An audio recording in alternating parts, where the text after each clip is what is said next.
All right, guys, welcome back again to Elite Start Training and welcome back to our basic search operations course. We're going to round out the track awareness module by talking about the tracking team. Whenever we start talking about tracking teams, there's a couple different formations that we tend to speak to. A tracking team can really be as little as one person with man tracking skills and someone following with them, someone that is maybe just track aware, but maybe not isn't a full fledged man tracker. Your tracking team can be as simple as something as that. If you're lucky enough to be in an area where you've got other trackers available to you, that where you can build out into a team, this is what a three-person tracking team can look like for you, and it has a lot of advantages to going this route. That's why it's important for not only all searchers to become track aware, but also to train together and train as a team, so that way we can leverage the three-person tracking team system. The three-person tracking team is going to start with the lead tracker. Whoever is on track at the time is the lead tracker. As you can see in the slide here, they're staying off and to the side of the track line. They're never on top of the track, or they're never stagger. They're not like staggering the track line in any way. They're standing off and to the side. Honestly, they're close enough to where they can see the tracks and they can get a lot of detail, but they don't want to get any closer than that. They want to try to stay as far away as they can while able to maintain line of sight and be able to pull some detail from the track. So it could be anywhere from a few inches to maybe a foot and a half, but off to the side the best they can.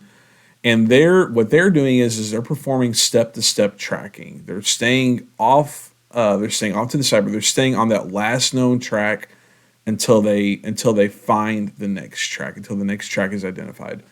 The lead tracker is responsible for coordinating the actions of the other tracking team members.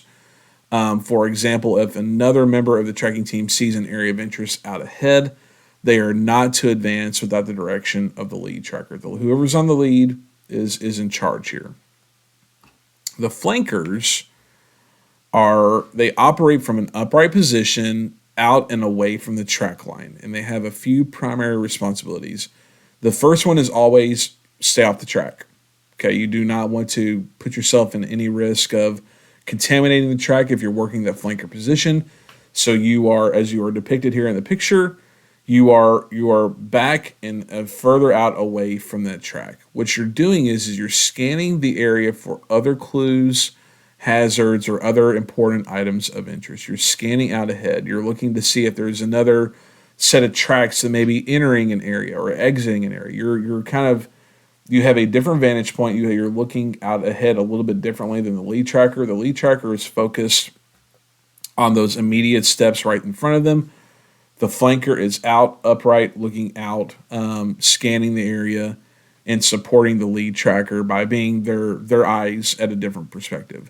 They're also documenting the team's efforts, operating the radio, doing the land navigation. The flankers are responsible for that, not the lead tracker. All right. The three-person tracking team offers several advantages as opposed to a single tracking resource.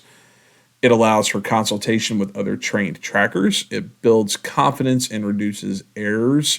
It allows for a rotation of the lead tracker role, reducing fatigue. So, for example, this person has been doing lead tracker for, I don't know, we'll say 30 minutes. After that, you're spending a lot of time down on the ground, hands and knees, stooping, bending. You get tired down there, and with the way your eyes are focused, your eyes are focused in a way that it's very very tiring, very fatiguing. Your vision will eventually start to haze out and blur a little bit. It's important to rotate out. Okay, rotate out so that way someone else can move in and take that lead tracker spot, giving you a chance to rest. Okay, in the three-person team, it allows for that rotation. Really, what you're looking for there is you're really looking for about 20 minutes. Okay, 20 minutes is a good time in that lead tracker role to rotate out. So that way you can spend 40 minutes relaxed, observing elsewhere before you need to jump back into that lead tracking role.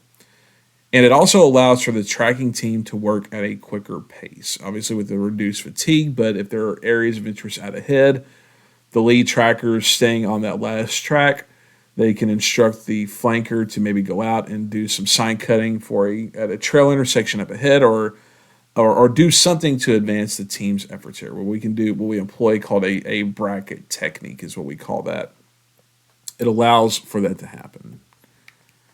So the 4-person tracking team is the only variance in a 4-person tracking team is we add a controller, and the controller they follow close to directly behind the lead tracker. You can see they're off the track just a little bit, but they're not interfering with the flankers or anything like that. So they're backing off to the side just a little bit further than the lead tracker, and again they're operating from the upright position. Ideally, you would want the controller to walk directly in the lead tracker's tracks if possible, preventing contamination with the victim's track line. What they are doing in the controller position is this is someone that's exclusively performing those administrative functions, communications, documentation, navigation. They're also searching as well, but they're not necessarily trained at the level of the tracker or the flankers. So this is someone that can be brand new, someone with just track awareness training, or they may not have any skills in that at all. It's just something they can kind of trail behind, perform some of the administrative functions, which allows the lead tracker and the flankers to put sole focus on that track line. So adding that 4th person helps out quite a bit in order kind of keeping things moving. These 3 trackers up here can continue to, again, rotate as need be, every 20 minutes preferably, so that way they can stay rested. And then all the administrative stuff can be handled back here by the controller. So that's going to bring us to the end of the track awareness module. I appreciate you guys listening in on this. I hope you found this information valuable, and thank you for watching.